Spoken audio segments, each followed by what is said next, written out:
ஆண்டவராக இயேசுவின் நாமத்தில் தொலைக்காட்சி நேயர்களுக்கு அன்பின் வாழ்த்துக்கள். இந்த நாளின் செய்தி எபேசியர் புஸ்தகம் 1ஆம் அதிகாரம் 3ஆம் வசனம். எபேசியர் 1ஆம் அதிகாரம் 3ஆம் வசனம். இது பலமுறை நாம் படித்த, வாசித்த, கேட்ட ஒரு செய்தி. ஆனாலும் ஒரு புதிய கோணத்திலே இன்றைக்கு அந்த உன்னதங்களின் ஆசீர்வாதங்கள் என்ன என்பதை உங்களோடு பகிர்ந்து கொள்ளும்படி விரும்புகிறேன். அடிக்கடி படிக்கிறோம். இந்த வசனம் இப்படி சொல்கிறது: அவர் கிறிஸ்துவுக்குள் உன்னதங்களிலே ஆவிக்குரிய சகல ஆசீர்வாதங்களினாலும் நம்மை ஆசீர்வதித்திருக்கிறார்.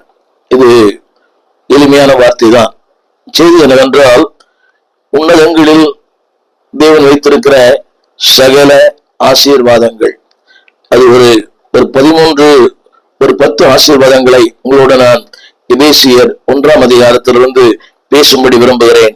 இந்த வசனத்தில ஆண்டவர் சொல்லுகிற வார்த்தை, உன்னதங்களிலே கர்த்தர் உங்களுக்கும் எனக்கு வைத்திருக்கிற ஆசீர்வாதம். முதல் ஆசீர்வாதம் என்னவென்றால், அந்த முதல் வசனம் சொல்லுகிறது, அந்த முதல் வசனத்திலேயே இது யாருக்கு என்று சொன்னால், கிறிஸ்து இயேசுவுக்குள் விசுவாசிக்கிற அத்தனை பேர்களுக்கும். இந்த நாளிலே ஆண்டவர் கொடுக்கிற இன்றைய மக்கள் அதிகமாக உலக பிரகாரமான ஆசீர்வாதங்களை அதிகமாக பேசுகிறார்கள், இன்றைய அநேக செய்தியாளர்கள். ஆனால் பல முறை சொல்லியிருக்கிறேன், ஆவிக்குரிய ஆசீர்வாதம் தான் உலக ஆசீர்வாதத்தை தரும். உலக ஆசீர்வாதம் ஆவிக்குரிய ஆசீர்வாதங்களை தராது. இதனால ஆவிக்குரிய தேவன் உங்களுக்கு எனக்கு வைத்திருக்கிற சில ஆசீர்வாதங்களை உங்களோடு பகிர்ந்து கொள்ளும்படி விரும்புகிறேன். முதல் ஆசீர்வாதம் 4ஆம் வசனம். அந்த வார்த்தை இப்படி சொல்கிறது: நாம் அன்பிலே பரிசுத்தமுள்ளவர்களும். அடுத்த வார்த்தை, குற்றமில்லாதவர்களாய் இருப்பதற்கு. தேவன் கொடுக்கிற முதல் ஆசீர்வாதம், இந்த வார்த்தை இப்படி சொல்லப்பட்டிருக்கிறது: நீங்களும் நானும், அதாவது பாவத்திலே பிறந்தோம், பாவத்திலே வாழ்ந்தோம், பாவத்திலே உழன்று கொண்டிருந்தோம். அந்த வாசல் குற்றமற்றவர்களாய். இரண்டாவது, பரிசுத்தம் உள்ளவர்களாய். சற்று யோசித்து பாருங்கள், இந்த பரிசுத்தத்திற்கும் குற்றமற்ற வாழ்க்கைக்கும் சம்பந்தமே இல்லை. நீங்களும் நானும் குற்றமுள்ளவர்களாய், பாவிகளாய், துன்மார்க்கராய், இருமாப்புள்ளவர்களாய் தேவனுக்கு தூரமாய் இருந்தோம். ஆனால் திருமறை சொல்லுகிறது, அத்தனையும் கல்வாரி சிலுவையில தேவன் அதை ரத்து பண்ணினார். ஆங்கிலத்தில் பயன்படுத்தப்பட்ட வார்த்தை, அதாவது God eradicated, எல்லாவற்றையும் அவர் ரத்து செய்தார். அதாவது அந்த வசனத்துடைய கருத்து என்னவென்றால், அவருக்கு முன்பாக நீங்களும் நானும் குற்றமற்றவர்களாய், பரிசுத்தம் உள்ளவர்களாய். இதுதான் கிறிஸ்து கொடுக்கிற உன்னதங்களின் முதல் ஆசீர்வாதம். குற்றமற்ற மக்களாய், பரிசுத்தம் உள்ளவர்களாய். எனக்கு அன்பான தேவ பிள்ளைகளே, நம்முடைய கடந்த காலத்தை சற்று யோசித்து பார்ப்போம். நீங்களும் நானும் அதற்கு தூரமாக இருந்தோம். குற்றம் உள்ளவர்களாக, பாவிகளாக, துரோகிகளாக, தேவனுக்கு பரிசுத்தமாக வாழ்ந்தோம். ஆனால் தேவன் அதை ரத்து செய்து ஒரு புதிய வாழ்க்கையை உங்களுக்கும் எனக்கும் தந்தார். இரண்டாவது நான் சொல்லும் ஒரு வார்த்தை, 5ஆம் வசனம். 5ஆம் வசனத்தை வாசிக்கிறேன், அதுல கேளுங்கள். அதாவது அதுல சொல்லப்பட்ட வார்த்தை, கிருபையின் மகிழ்ச்சிக்கு உங்களையும் என்னையும் புகழ்ச்சியாக்கினாராம். எத்தனை பெரிய வார்த்தை!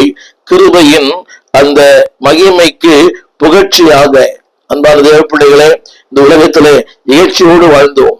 கிருபைக்கு நமக்கும் சம்பந்தம் இல்லை, மகிமைக்கும் நமக்கும் சம்பந்தம் இல்லை. அப்படிப்பட்ட கிருபைக்கு தூரமாய் இருந்தோம், மகிமைக்கு தூரமாய் இருந்தோம், புகழ்ச்சிக்கு தூரமாய் இருந்தோம். ஆனால் இப்பொழுதோ கிருபைக்கும் மகிமைக்கும் புகழ்ச்சிக்கும் இந்த உலகத்திலே ஏளனமாய், பரியாசமாய் எண்ணப்பட்ட உங்களை என்னையும் தேவன் புகழ்ச்சியா வைத்திருக்கிறார். விசுவாசித்தால் ஒரு ஆமீன் சொல்லுங்கள். ஒரு காலத்திலே புகழ்ச்சிக்கு நமக்கும் சம்பந்தமே இல்லை. இன்றைக்கு நமக்கு ஒரு அறிமுகம், நமக்கு ஒரு முகவரி, அல்லாவிட்டால் பல 4 பேருக்கு மத்தியிலே நாம் யார் என்று விளங்க பண்ணினாரே. God proved it. அன்பான தேவ பிள்ளைகளே, இன்றைக்கு இருக்கிற மிகப்பெரிய பிரபலங்கள் யோசித்து பாருங்கள். அவர்கள் பிரபலங்களாய் பிறக்கவில்லை, எங்கேயோ பிறந்தார்கள், எங்கேயோ வளர்ந்தார்கள். ஆனால் தேவன் இன்றைக்கு அவர்களை புகழ்ச்சியாய் வைத்திருக்கிறார். அதாவது உன்னதத்தினுடைய 2வது ஆசீர்வாதம், கிருபைக்கும் மகிமைக்கும் உங்களை புகழ்ச்சியாய் வைத்திருக்கிறார். அதனுடைய இன்னொரு கருத்து என்னவென்றால், எதெல்லாம் நமக்கு எதிரடையாக இருந்ததோ, கவனியங்கள், கிருபை நமக்கு எதிராக இருந்தது, புகழ்ச்சி நமக்கு எதிராக இருந்தது, மகிமை நமக்கு எதிராக இருந்தது.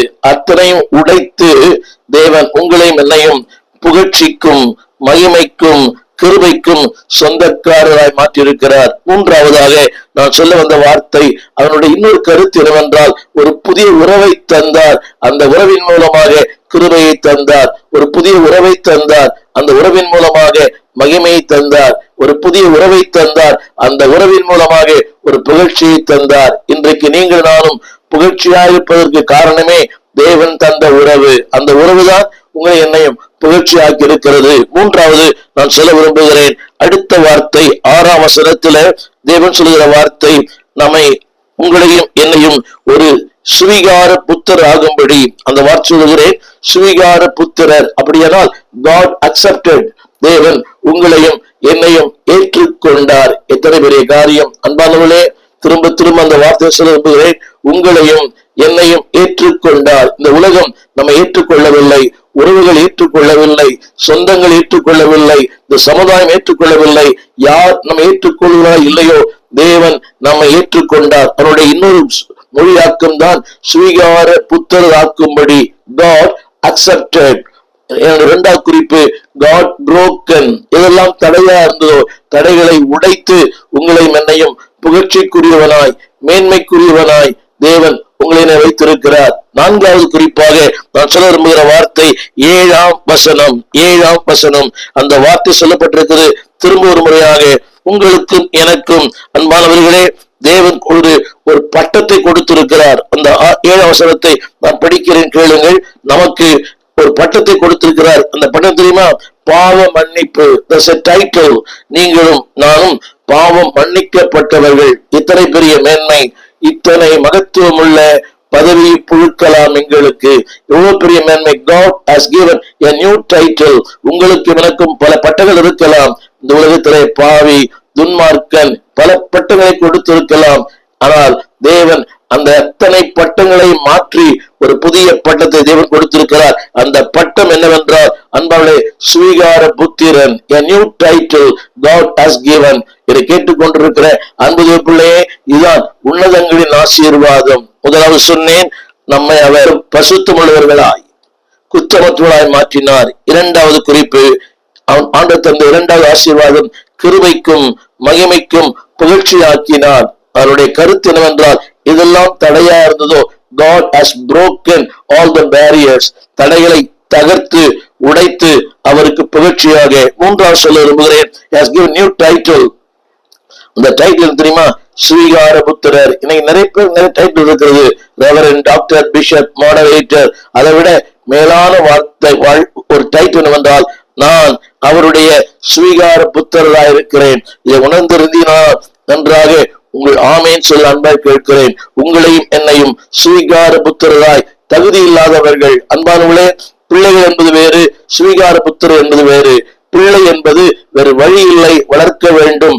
சுவிகார புத்திரர் என்பது வழிகள் இருக்கிறது, ஆனாலும் அதுல ஒரு தெரிந்து கொள்ளுதல் இருக்கிறது. உங்களை என்னையும் தேவன் அதாவது தெரிந்து கொண்டார், சுவிகார புத்திரராய் மாற்றியிருக்கிறார். என்னுடைய நான்காவது குறிப்பு என்னவென்றால், அதுல சொல்லப்பட்ட ஒரு வார்த்தை, உங்களை என்னையும் அவரோடு கூட இணைத்திருக்கிறார். there is a union. அது சொல்லப்பட்டிருக்கிறது, கிறிஸ்துவின் மூலமாய் தமக்கு. அன்புடைய பிள்ளையே, there is a union. அதாவது அதற்கு இன்னொரு எதிர்ப்பதம் என்னவென்றால், அந்த அவரோடு இணைக்க கூடாதபடி எதெல்லாம் இருந்ததோ அத்தனையும் God dissolved.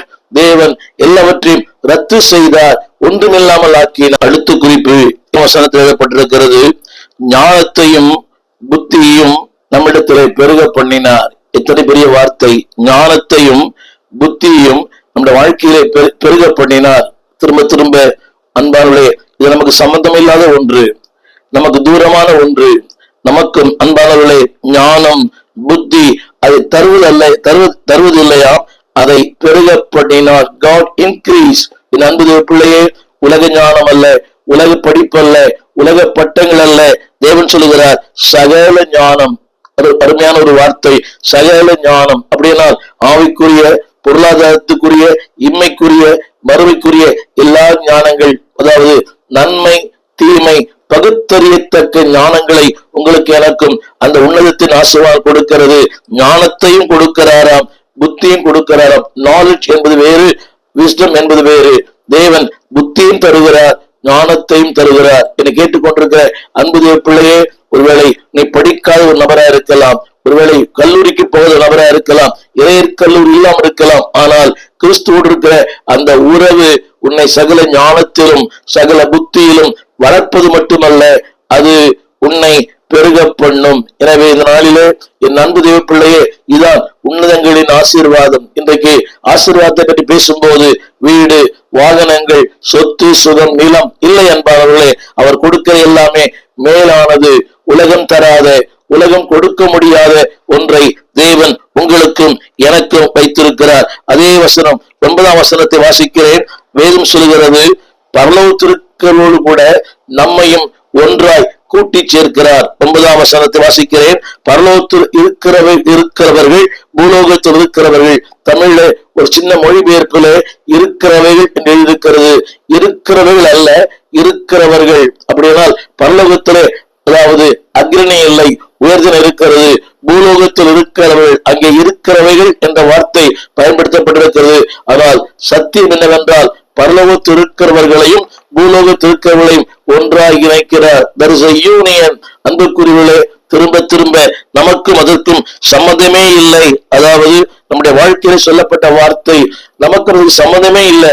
ஆனால் அழியாத மாசற்ற ஒன்றை யாரும் நம்ம இணைக்கிறாராம்? பரலோகத்தில் இருக்கிற முற்பிதாக்கள் ஆபிரகாமோடு, ஈசாக்கோடு, யாக்கோபோடு, இரட்சகரோடு, அன்பு தேவ பிள்ளைகளே, பசுத்தவான்களோடு நம் தேசத்திலே கடந்து போனார்களே தேவ மனிதர்கள், அவரோடு கூட உங்களையும் என்னையும் இணைக்கிறார். there is a union. அதுதான் இந்த பூமியிலே, அது யாராலும் மாற்ற முடியாது. இந்த உலகத்துல நம்முடைய உறவுகளுக்கு உலை வைக்கிற மக்கள் ஏராளம், குடும்பங்களுக்குள்ள பிரிவினை உண்டு பண்ணுகிற மக்கள் ஏராளம். அது கணவனுக்கும் மனைவிக்கும் பெற்றோருக்கும் பிள்ளைகளுக்கும் நட்பு வளையங்கள் கொடுக்கிற மக்களையும் பிரிக்கிற மக்கள் ஏராளம். எனவேதான் வேதம் சொல்கிறது, அவர் யாரையாகிலும் விழப்பண்ணாதிருந்தால் அவருடைய தூக்கம் கரைந்து போகும். சிலருக்கு வாழ்க்கையே யாரையாகிலும் பிரிக்க வேண்டும், இல்லாததையும் பொல்லாததையும். சிலருக்கு அதே ஒரு ஊழியமாய் மாறிவிட்டது. என கேட்டுக்கொண்டிருக்கிற அன்புதேவ பிள்ளையே, உங்கள் வாயிலிருந்து அப்படிப்பட்ட புறங்கூறுதல், பொறாமையின் அந்த வார்த்தைகள் எழும்பாதிருக்க ஆவியானவர் உங்களுக்கு அனுக்கிரகம் செய்வாராக.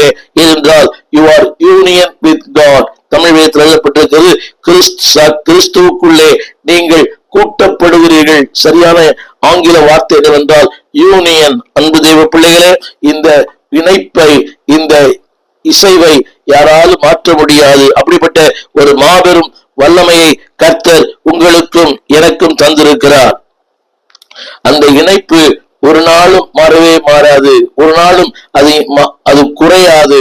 மாத்திரமல்ல, ஒரு நாளும் அது ரத்து செய்யப்படாது. இன்றைக்கு பல உறவுகள் பாருங்களேன் மாறிக்கொண்டே இருக்கிறது. நன்றாய் இருந்தார்கள், நேற்று வரை நன்றாய் இருந்தார்கள், காரணமே இல்லை, இன்றைக்கு பேசுவதில்லை. நம்மை குறித்து தீமையாய், எதிர்மறையாய், நம்மை தூஷணமான வார்த்தைகளை பேசுகிற மக்கள் ஏராளம். அப்படிப்பட்ட உலகத்துல God has a union with you. மகாபெரிய தெய்வம் உன்னோடு கூட ஒரு இணைப்பை ஏற்படுத்தியிருக்கிறார். யாராலும் மாற்றப்பட முடியாத ஒரு இணைப்பு. 10ஆம் வசனத்தை வாசிக்கிறேன், கேளுங்கள். அதுல இன்னொரு வார்த்தை சொல்லப்பட்டது. 10ஆம் வசனத்துல அந்த இன்னொரு வார்த்தை, அவருடைய தயவுள்ள சித்தத்தின் ரகசியத்தை உங்களுக்கு அறிவிக்கிறார். கரங்களை உயர்த்தி, அவருடைய தயவுள்ள சித்தத்தின் ரகசியத்தை உங்களுக்கு அறிவிக்கிறார். எத்தனை பெரிய வார்த்தை பாருங்கள் அன்பானவர்களே. தேவனுடைய ரகசியம். எனவேதான் திருமறை சொல்கிறது, அவர் பரிசுத்தவான்களிடத்துல அவருடைய ரகசியம் இருக்கிறது. என்னை கேட்டுக்கொண்டிருக்கிற அன்பு தெய்வ பிள்ளையே, அவருடைய ரகசியத்தை கர்த்தர் உங்களுக்கு சொல்லுகிறார். எனவே திருமறை சொல்லுகிறது, தம்முடைய பரிசுத்தவான்களுக்கு ஒன்றையும் மறைக்காமல் அவர் ஒன்றை செய்வதில்லை. அப்படியானால் God reveal the secret to his children.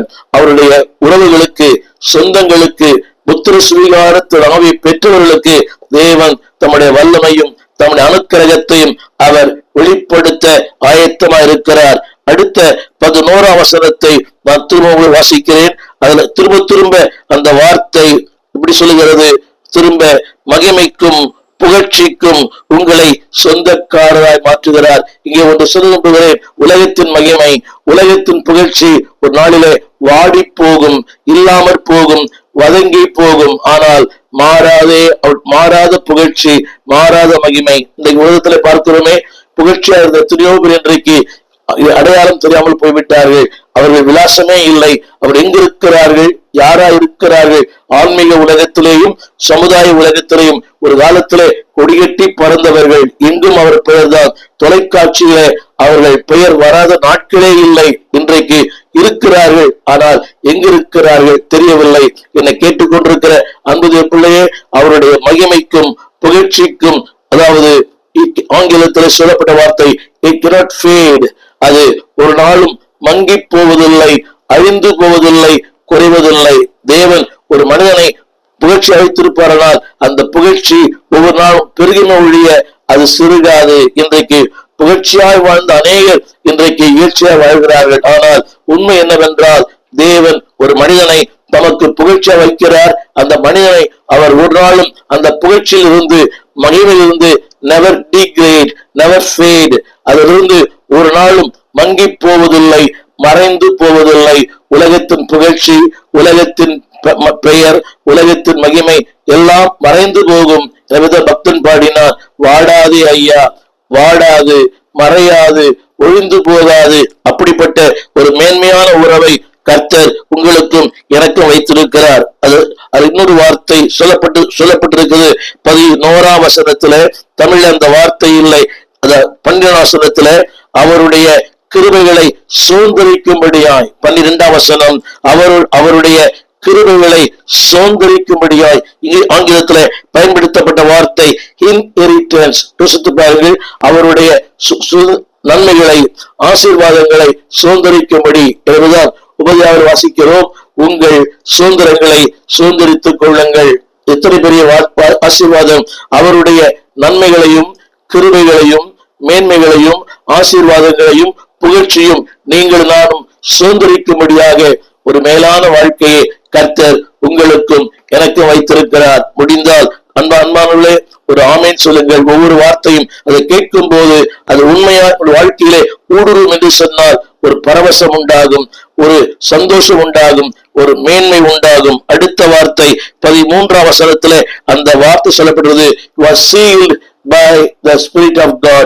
13ஆம் வசனம், நீங்கள் அவருக்குள் முத்திரை போடப்பட்டீர்கள். அதாவது அவருடைய அர்த்தம் என்னவென்றால், அன்பானவர்களே, அந்த முத்திரை என்பது அதிகாரம், ஆளுகை. ஆங்கிலத்திலே பயன்படுத்தப்பட்ட வார்த்தை. அன்பானவர்களே, அந்த முத்திரை என்ற அந்த வார்த்தைக்கு பொருள் என்னவென்றால், இது எனக்கு சொந்தம். ஒரு பத்திரத்தை பதிவு செய்கிறோம், முத்திரிக்கப்படுகிறது. ஒரு பெட்டகம், லாக்கர், அது சீல் வைக்கப்படுகிறது, இது எனக்கு சொந்தம். அப்படியானால் அந்த முத்திரை என்ற வார்த்தைக்கு பொருள், நீ எனக்கு சொந்தம். அன்புடைய பிள்ளையை, திரும்ப வசனத்தை படிக்கிறேன். பசுத்த ஆவியினாலே அவருக்குள் நீங்கள் முத்திரை இடப்பட்டீர்கள். எத்தனை பெரிய மேன்மை! உங்களையும் என்னையும் அவர் முத்திரித்திருக்கிறார். முடிந்தால் கரங்களை உயர்த்தி ஒரு ஆமேன் சொல்ல அன்பாய் கேட்கிறேன். உங்களை என்னையும் அவர் உயர்த்தி இருக்கிறார். என்னை கேட்டுக்கொண்டிருக்கிற அன்பு தேவ பிள்ளையே, உனக்கு இந்த உன்னதத்தின் ஆசீர்வாதங்கள் மேலானது, மகிமையானது, உயர்வானது. அடுத்த ஒரு வார்த்தை 14ஆம் வசனத்துல இந்த வார்த்தை இப்படி சொல்லப்பட்டிருக்கிறது. அதாவது அவருக்கு சொந்தமானவர்கள் அவருக்கு அச்சாரமா இருக்கிறார்கள். ஒருவேளை புரியாது. ஒரு பொருளை வங்கியிலே நான் பணம் வாங்க வேண்டுமானால் என் பொருளை நான் அடகு வைக்க வேண்டும். அது நிலமோ, அதாவது நகையோ, ஏதோ ஒன்றை அடகு வைக்க வேண்டும், பிளட்ஜ். ஆனால் தேவன் சொல்லுகிறார், உங்களையும் என்னையும் அன்பு தேவ பிள்ளையே, அவர் ஒவ்வொரு நாளும் அவரையே நமக்கு அச்சாரமாய் கொடுத்திருக்கிறார். நன்றாக கவனிக்க வேண்டும். ஆங்கில வேதத்துல God pledge, அதாவது அந்த சில நேரங்களில நம்ம பிளட்ஜ் பண்றோமே, அது மூட்டப்பட முடியல, திருப்பி வாங்கப்பட முடியல. ஆனால் தேவன் அச்சாரத்தை அன்பாங்களே நித்தியம் வரை, மரணம் வரை இங்கும் அவர் நமக்கு பிளட் பண்ணியிருக்கிறார், அங்கே நம்ம பிளட் பண்ணியிருக்கிறார். சற்று நல்ல கவனமாய் கேட்க அன்பாய் கேட்கிறேன்.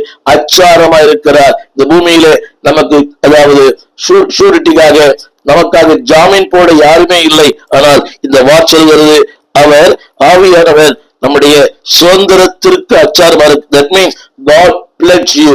அவரையே உனக்காக தன்னையே அவர், அதாவது ஷூரிட்டியாக, அச்சாரமாக பிளட்ஜ் பண்ணிருக்கிறார். சொல்றதுல போட்டிருப்பாங்க, this company is pledged by this bank. அப்படியானால் அந்த கம்பெனி, அந்த வங்கிக்கு சொந்தமானது. தேவன் சொல்லுகிறார், நான் என்னையே உனக்காக பிளட்ஜ் பண்ணிருக்கிறேன். கரங்களை உயர்த்தி ஒரு ஆமேன் சொல்ல அன்பாய் கேட்கிறேன். அன்புடைய பிள்ளையே, இத்தனை பெரிய மேன்மை, இத்தனை மகத்துவம் உள்ள பதவி இப்புழுக்கலாம் எங்களுக்கு. அது மாத்திரமல்ல, 14ஆம் வசனம், 14ஆம் வசனத்துல அந்த வார்த்தை சொல்லப்பட்டிருக்கிறது, அவருக்கு சொந்தமாய், அவருக்கு புகழ்ச்சியாய். திரும்ப அடுத்த வார்த்தை சொல்லுகிறேன், அதே 14ஆம் வசனத்துல இன்னொரு வார்த்தை சொல்லப்பட்டிருக்கிறது. தொடர்ந்து 2ஆம் அதிகாரம் 5ஆம் வசனத்துல இந்த வார்த்தை இப்படி எழுதப்பட்டது, 2:5 மரித்த உங்களை கர்த்தர் உயிர்ப்பித்தார். ஆங்கில வேதத்துல God has given a new life.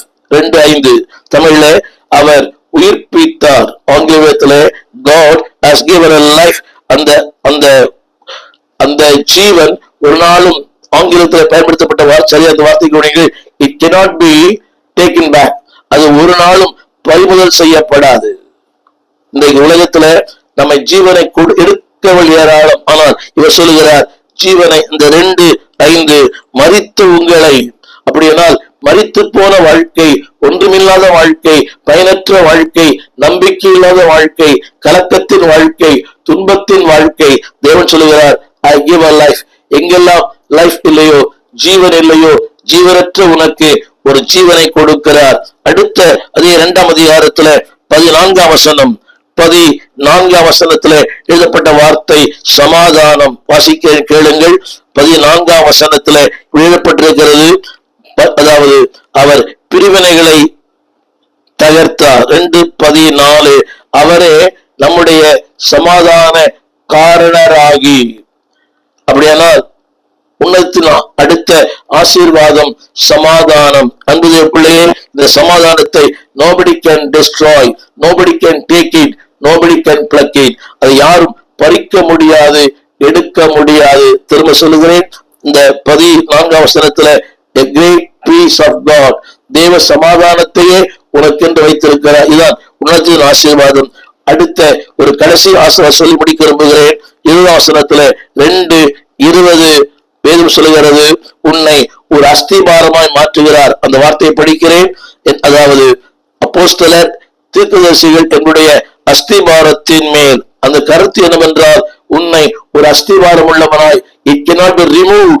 அது அஸ்திபாரம் என்றால் அது மாற்றப்படாது, அது எடுக்கப்படாது. அதை எடுப்பது மிக கடினம். ஒரு வீட்டின் அஸ்திபாரம் இப்படி கட்டணம் இருக்கிறது, அஸ்திபாரத்தை எடுக்க வேண்டுமானால் அதிகமான செலவு, நேரம். அவருடைய கருத்து என்னவென்றால், God is a foundation. தேவன் அவரே உனக்கு அஸ்திபாரமாக இருக்கிறார். இயேசுவின் அஸ்திபாரம், ஆசை எனக்கு அவரே. நான் 2 வார்த்தைகளை திரும்ப நான் இங்கே திரையிலே பாருங்கள். அந்த வார்த்தை திரும்பமாக உங்களுக்கு. நம்பர் 1, வேதம் சொல்லுகிறது, நீங்கள் தேவனால் தெரிந்து கொள்ளப்பட்டவர்கள், அதை யாரும் ரத்து செய்ய முடியாது. 2வது, ஒரு புதிய உறவை உங்களுக்கு வைத்திருக்கிறார், அதை யாரும் nobody can break it. 3வது, உங்களை அவர் ஏற்றுக்கொண்டார், அதை யாரும் தள்ளிவிட முடியாது. 4வது, அன்பான தேவ பிள்ளையே, உங்களை அவர் பிள்ளையாய் தெரிந்து கொண்டார், அதற்காக யாரும் வழக்காட முடியாது. அதாவது மன்னித்திருக்கிறார். அப்படியானால் என் வாழ்க்கையை மாற்றியிருக்கிறார், மாடிஃபைடு. என் வாழ்க்கையை முழுக்க மாற்றியிருக்கிறார். 5வதாக, எனக்கு ஒரு சுதந்திரத்தை கொடுத்திருக்கிறார். அந்த சுதந்திரம் ஒரு நாளும் மாறாது, மறையாது, அழியாது, திரும்பவும் வாங்கிக் கொள்ள முடியாது. பல நேரங்களிலே உங்களுக்கு தெரிவிக்கிறேன், நமக்கு ஒரு பொருளை கொடுக்கிறாங்க, சின்ன பிரச்சனை, they will take it back. ஆனா தேவன் சொல்கிறார், என்னுடைய சுதந்திரம் ஒரு நாளும் நான் பறித்துக் கொள்வதில்லை. அடுத்த குறிப்பு சொல்ல விரும்புகிறேன், ஆண்டவர் உங்களுக்கு தன்னையே உங்களுக்காக அச்சாரமாய் கொடுத்திருக்கிறார். அவருடைய கர்த்தம் என்னவென்றால், it cannot be dishonored. அது ஒரு நாளும் அன்பானவர்களே திரும்பி வராது. அந்த அச்சாரத்தை கடைசி வரை அவர் காத்துக்கொள்ள வல்லவராக இருக்கிறார். 2ஆம் அதிகாரம் சொல்லப்பட்ட வார்த்தை ஜீவனை கொடுக்கிறார். நம்முடைய எப்படிப்பட்டது? டிஃபைல்டு, அழிந்து போனது. டிஃபைல் என்ற வார்த்தைக்கு நோ யூஸ். அதாவது கெட்டு போன வாழ்க்கை, நாற்றமெடுத்த வாழ்க்கை. அந்த டிஃபைல்டு வார்த்தையை ஆண்டவர் நமக்கு சொல்லுகிறார், ஐ கிவ் லைஃப், ஜீவனை கொடுக்கிறார். அடுத்த டெஸ்ட்ராய் லைஃப், நம்முடைய வாழ்க்கையில எல்லாம் அழிந்து போனது, உலகம் நிம்மதி போனது, சந்தோஷம் போனது, அமைதி போனது, ஆரோக்கியம் போனது, எவ்ரிதிங் டெஸ்ட்ராய். தேவன் சொல்கிறார், எங்கெல்லாம் அது அழிக்கப்பட்டதோ அங்கெல்லாம் சமாதானத்தை கொடுக்கிறேன். கடைசியாக அவர் சொல்லுகிறார், உன்னை அஸ்திபாரமாய் வைக்கிறேன். அவருடைய கருத்து என்னவென்றால் nobody can remove, எல்லாம் ஒரே வார்த்தையை போல இருக்கும். nobody can remove that. ஒரு அஸ்திபாரத்தை யாராலும் மாற்ற முடியாது. மாற்ற முடியாத ஒரு அஸ்திபாரத்தை ஆண்டவர் உங்களுக்கு எனக்கு வைத்திருக்கிறார். தொடர்ந்து இந்த ஆசீர்வாதங்களை தொடர்ந்து தியானம் பண்ணுங்கள். இந்த ஆசீர்வாதங்களுக்கு சொந்தக்காரராய் கர்த்தர் உங்களை மாற்றுவாராக. உங்களுக்காக ஜெபிக்க விரும்புகிறேன். ஜெபிப்போம். வானத்தையும் பூமியும் படைத்த நல்ல ஆண்டவரே, இந்த அருமையான வேலைக்காக நன்றியோடு துதிக்கிறோம். இந்த நாளிலே உங்களுடைய சன்னிதானத்திலே நோக்கி பார்க்கிறோம். உன்னதங்களின் ஆசீர்வாதங்களுக்கு சொந்தக்காரராய் மாற்றிருக்கிறீரே, கோடி நன்றி, கோடி கோடி நன்றி. தொடர்ந்து உங்களுடைய அன்பின் கரங்களில் எங்களை தாழ்த்துகிறோம். அழியாத, மாசற்ற, வாடாத ஒரு நம்பிக்கை கொடுத்திருக்கிறீங்க. எங்களை முத்தரிச்சிருக்கிறீங்க. மகிமைக்கும் புகழ்ச்சிக்கும் சொந்தக்காரராய் மாற்றிருக்கிறீங்க. கடைசி வரை இதற்கு நாங்கள் சாட்சியாய் வாழ எங்களுக்கு கிருபை தாரும், பலன் தாரும். இயேசுவின் நாமத்தில் நல்ல பிதாவே, ஆமேன், ஆமேன். அன்புள்ள பிள்ளைகளே, அவருடைய மகிமைக்கும் புகழ்ச்சிக்கும் ஒரு சொந்தக்காராய் கர்த்தர் மாற்றுவாராக. இந்த செய்திகள் உங்களுக்கு பிரயோஜனமா இருக்குமானால் அடுத்துள்ள அனுப்புங்கள், கேளுங்கள். நீங்கள் பெரியவர்கள், உங்களை பெரியவராக்கி இருக்கிறார். மகிமைக்கு பெரியவராய், புகழ்ச்சிக்கு பெரியவராய், ஆசீர்வாதம் பெரியவராய் கர்த்தர் மாற்றியிருக்கிறார். அப்படியே நடத்துவார். God bless you. பாடாமல் யாரை பாடுவேன், உம்மை துதிக்காமல் யாரை துதிப்பேன். உம்மை பாடாமல் யாரை பாடுவேன், உம்மை துதிக்காமல் யாரை துதிப்பேன். யாரை பாடுவேன், உம்மை துதிக்காமல் யாரை துதிப்பேன். உம்மை பாடாமல் பாடுவேன், உம்மை துதிக்காமல் யாரை துதிப்பேன். ஹல்லேலூயா, ஹல்லேலூயா, ஹல்லேலூயா, ஹல்லேலூயா. ஜீவன் உள்ளவரும் ஜீவன் தந்தவரும் சேதமொன்றும் சேரா என்னை காப்பவரும். ஜீவன் உள்ளவரும் ஜீவன் தந்தவரும் ஜீவன் ஒன்றும் சேரா என்னை காப்பவரும். உம்மை பாடாமல் யாரை பாடுவேன், உம்மை துதிக்காமல் யாரை துதிப்பேன்.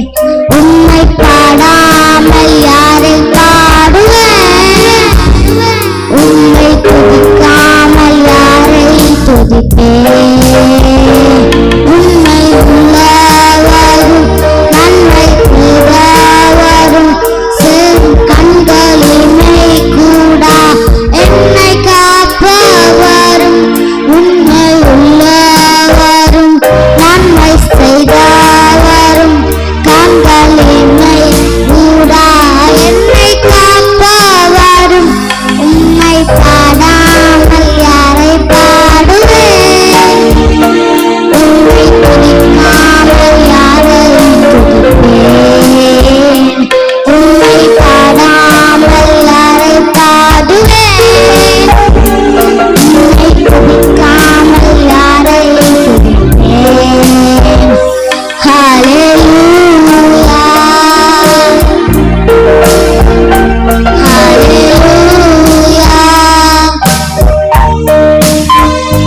ஹல்லேலூயா, ஹல்லேலூயா.